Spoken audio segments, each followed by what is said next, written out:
नमस्कार प्रिय विद्यार्थियों, चतुर्थ श्रेणी की तैयारी करने वाले प्रिय विद्यार्थियों नमस्कार। चलिए सेशन को शुरू करते हैं जिसमें आपके कला संस्कृति कंप्लीट होगी, इतिहास कंप्लीट होगा और भूगोल कंप्लीट होने वाला है। प्रश्नों की बहुत ही महत्वपूर्ण सीरीज जो है वो आपके लिए मैं लेकर के प्रस्तुत हुआ हूँ। ठीक है, इससे पहले वाला भी मैंने एक वीडियो डाला था, उसमें भी काफ़ी अच्छा रिस्पॉन्स आपका आया है, तो आपका बहुत बहुत धन्यवाद मेरे प्रिय विद्यार्थियों। बस हम आपके लिए समर्पित है और इसी समर्पित के साथ साथ हमने इस सीरीज़ को चालू किया है और इस सीरीज़ का नाम अपने रखा है 7000 महत्वपूर्ण प्रश्नों की चतुर्थ श्रेणी के लिए नया राजस्थान जीके की सीरीज़। ठीक है, तो एक से लगा करके एक 7000 प्रश्न जो है वो इससे हम कंप्लीट करने वाले हैं। सारे टाइप कर लिए हैं क्वेश्चन। ठीक है, पीडीएफ डाउनलोड करना चाहते हैं, लिंक आपको जो है वो जस्ट डिस्क्रिप्शन में दे रखा है, वहाँ से जाइएगा, डाउनलोड कर पाएंगे बहुत ही इजीली तरीके से। चलिए सेशन को शुरू करते हैं। 20 महत्वपूर्ण प्रश्न इससे पहले वाले वीडियो में बात किए थे। आगे के प्रश्नों की ओर हम बढ़ते हैं और इन प्रश्नों को सोल्व करते हुए बात करते हैं।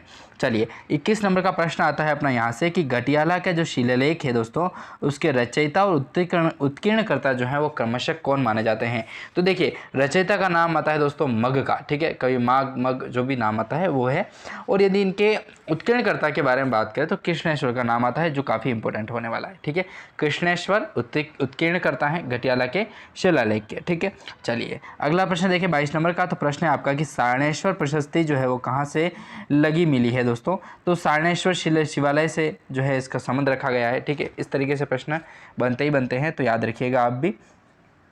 23 नंबर का प्रश्न है कि नाथ प्रशस्ति जो है वो किस मंदिर से प्राप्त हुई है दोस्तों। तो लकुलिश मंदिर। ठीक है, हाँ, लकुलिश मंदिर है अपने श्री मेवाड़ के राजाधिराज श्री एकलिंग जी नाथ का प्रभु का मंदिर है। तो मंदिर से काफ़ी महत्वपूर्ण प्रश्न आपको बनेंगे। ठीक है, सास बाहू मंदिर, जगत अंबिका माता मंदिर जो अपने जगत में स्थित है। ठीक है, मेवाड़ का खजुराहो जिसे कहा जाता है, हाँ, जहाँ पर एक नित्य गणपति जी की जो एक विशाल प्रतिमा है वो भी वहाँ पर जो है वो बनाई गई है। तो इस तरीके से काफ़ी प्रश्न आपको खजुराहो से पूछे जाएंगे, मेवाड़ का खजुराहो, मारवाड़ का खजुराहो, राजस्थान का खजुराहो, बंडदेवरा बारा में।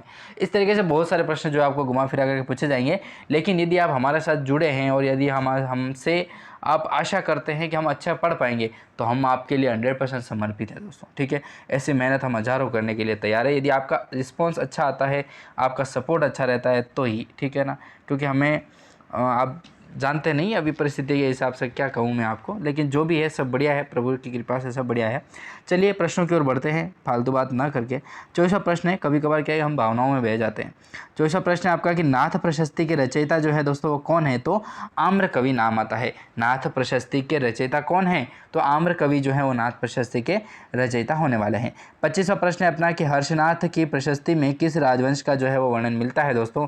तो चौहान जो राजवंश था वहाँ उनका नाम मिलता है किसमें, हर्षनाथ की प्रशस्ति के अंतर्गत। ठीक है, अपन डायरेक्ट क्वेश्चन और डायरेक्ट आंसर के बारे में बात करेंगे ताकि बहुत कम समय में जो है हम अधिक से अधिक प्रश्नों को कवर कर पाएंगे। ठीक है, किस प्रशस्ति में वागड़ को वारगट कहा गया है दोस्तों। ठीक है, वारगट याद रखिएगा, र हमेशा जो ऊपर की मात्रा आती है दोस्तों वो याद रखिएगा आधा होता है, और जो किसी वर्ण के पैर में पड़ा हुआ होता है वो पूरा होता है। ये ज्ञान मैंने आपको क्यों दिया, क्योंकि आपके हिंदी का क्वेश्चन भी पूछा जाता है। हिंदी के स्वर दोस्तों है ना, मतलब अपने जो मेवाड़ के क्या मेवाड़ तो क्या है, पर पूरे राजस्थान के जो हिंदी के प्रखंड विद्वान जो कहे जाते हैं वो अपने भवानी सिंह जी चुंडावत साहब है। ठीक है ना, वो बहुत जल्द अपने चैनल पर आने वाले हैं। ठीक है ना, बस आपका सपोर्ट बना रहेगा ना तो बहुत जल्द सारे काम होने वाला है। ठीक है ना, चलिए तो किस प्रशस्ति में जो है वो वागड़ को वारगट कहा जाता है दोस्तों।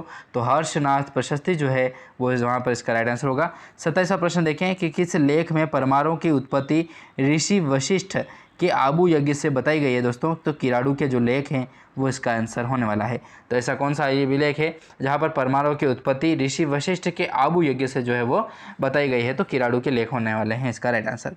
अगला प्रश्न देख लेते हैं। तो अगला प्रश्न आपका बनना है कि किस शिलालेख में सांभर व अजमेर के चौहानों को वत्स गोत्रीय ब्राह्मण बताते हुए उनकी वंशावली जो है वो वर्णित की है दोस्तों।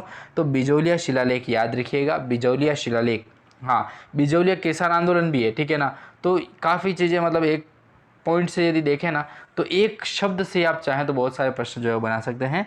तो बिजौलिया शिलालेख जो है दोस्तों वह ऐसा कौन सा शिलालेख है जहाँ पर सांभर और अजमेर के जो चौहानों को वत्स गोत्रीय ब्राह्मण बताते हुए जो है उनकी उत्पत्ति का, उनकी वंशावली जो है वो वर्णित हुई है, तो वो अपने बिजौलिया शिलालेख के अंतर्गत आती है। अगला प्रश्न देखिए 29 नंबर का प्रश्न है अपना कि बिजौलिया शिलालेख के रचयिता कौन है दोस्तों।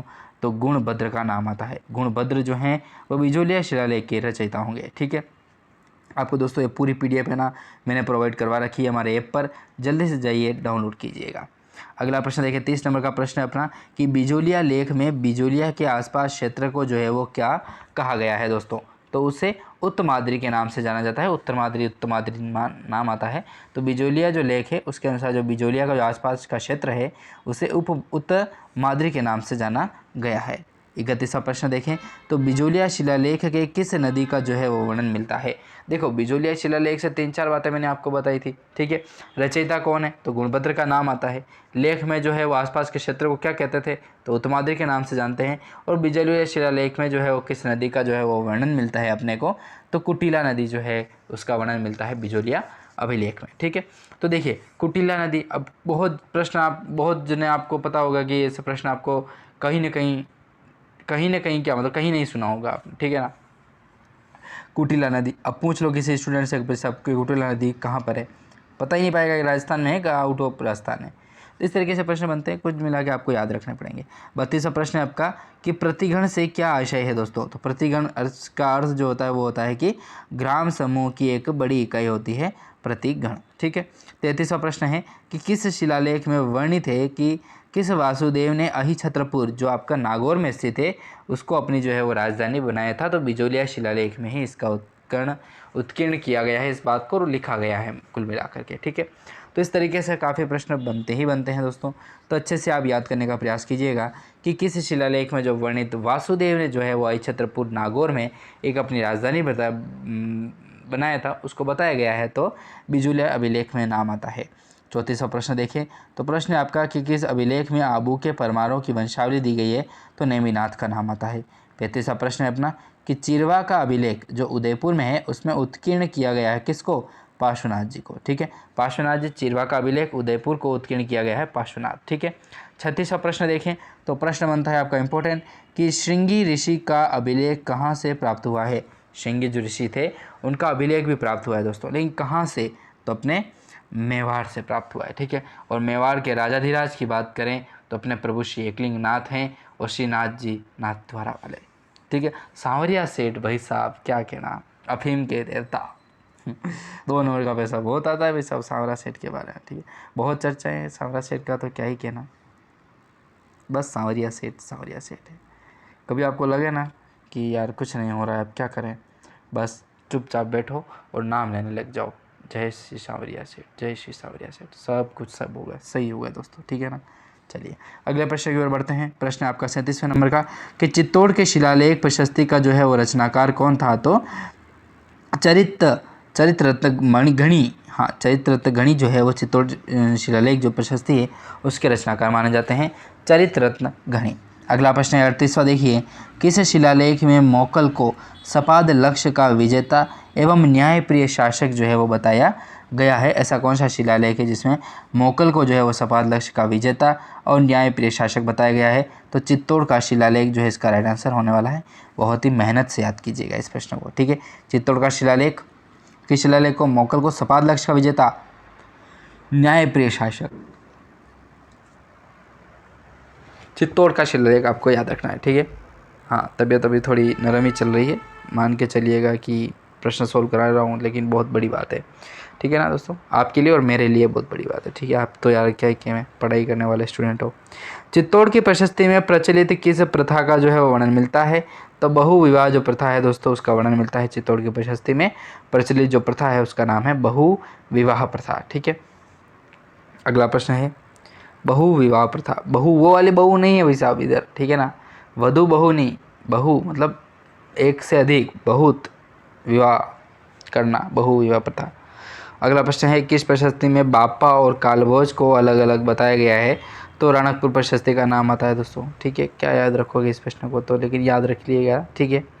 किस प्रशस्ति में राणा कुंभा के विजयों एवं विरोधों का वर्णन मिलता है, तो कीर्ति स्तंभ का नाम आता है, ठीक है।